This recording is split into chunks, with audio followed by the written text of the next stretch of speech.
Şerife'nin örgü dünyasına hoş geldiniz. Bugün lastik gerektirmeyen erkek örgülerinde, boyunluk, şapka ve bebek örgülerinde kullanabileceğiniz bir örgü modeli hazırladım. Modelim 3 ilmek ve katlarından oluşuyor. 3, 6, 9, 12 şeklinde 3 ilmeğin katlarını ayarlayıp en son bir tane ilmek ilave etmeniz gerekiyor.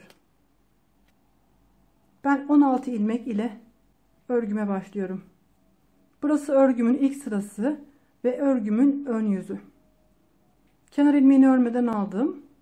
Devamındaki 2 ilmeği düz olarak ördüm. 3. ilmeği ise çift dolayarak düz örüyorum. Tekrar 2 ilmek düz örüyorum. 3. ilmeğimi ise çift dolayarak düz örüyorum.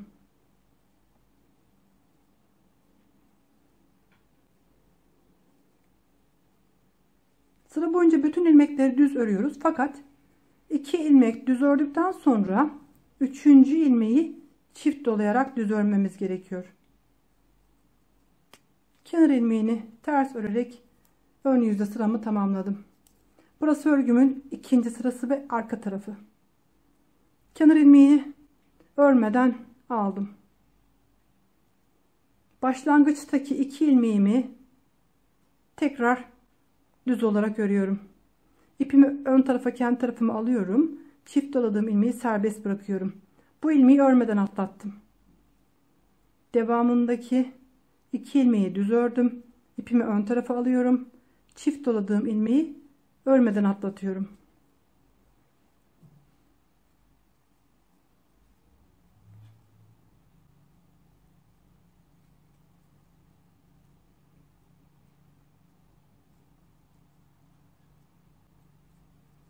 Kenar ilmeğini ters örerek sıramı tamamladım.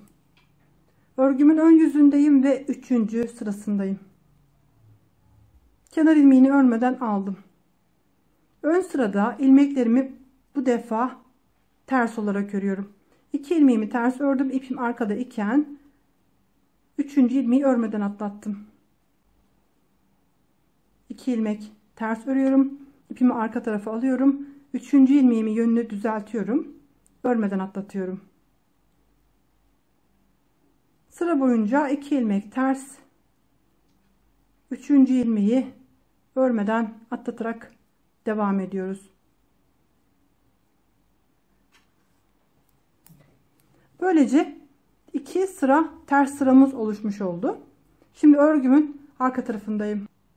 Burası örgümün 4. ve sonuncu sırası. Kenar ilmeğini örmeden aldım. Burada düz örgü olan bölüm 2 sıra oldu. Şimdi bu baştaki 2 ilmeği ters olarak örüyorum. İpimi kendi tarafıma alıyorum. 3. ilmeği örmeden atlatıyorum. Tekrar 2 ilmek ters olarak örüyorum. İpimi ön tarafa alıyorum. 3. ilmeğimi örmeden atlatıyorum.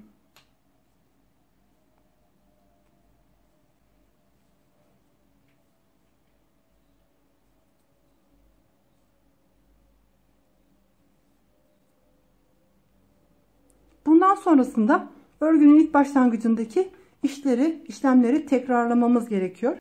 Hemen bir kez daha birlikte görelim. Kenar ilmeğini örmeden aldım. Başlangıçtaki 2 ilmeği düz örüyorum. 3. ilmeği ise 1, 2 çift dolayarak düz örüyorum. 2 ilmek arada düz ördüm. 3. ilmeği, yani bir tane örmeden atlattığım bu ilmeği bu sırada çift dolayarak düz örüyorum.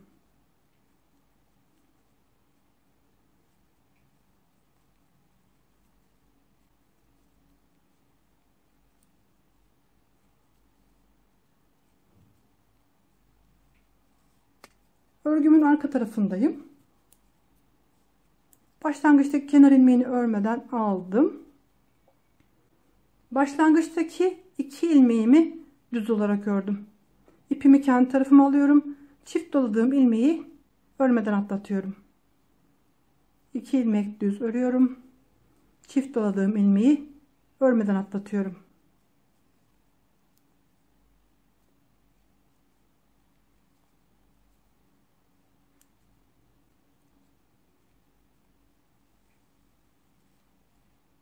Tekrar örgümün ön yüzündeyim. Kenar ilmeğini örmeden aldım. İlk 2 ilmeğimi ters olarak örüyorum. İpim arkada iken 3. ilmeği örmeden atlatıyorum. 2 ilmek ters örüyorum. 3. ilmeğimi örmeden atlatıyorum.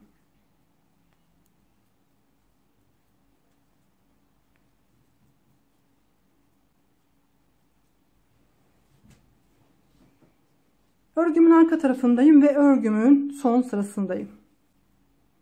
Başlangıçtaki ilmeğimi örmeden aldım. Devamındaki 2 ilmeği ters olarak örüyorum.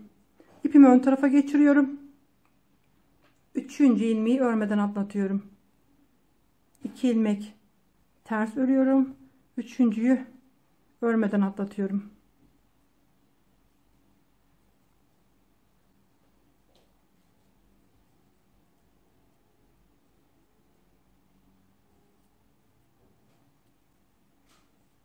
Böylece ikinci modelimizi de tamamlamış olduk.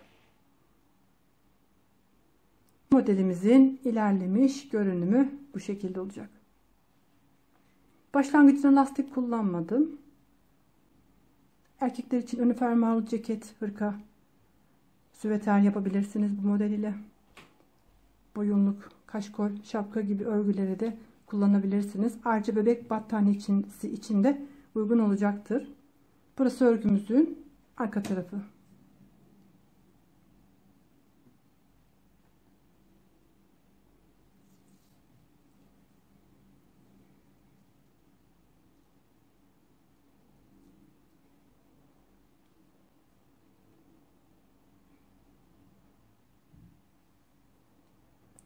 Bu modeli çalışırken 3,5 numaralı şiş kullandım. Herkese kolay gelsin.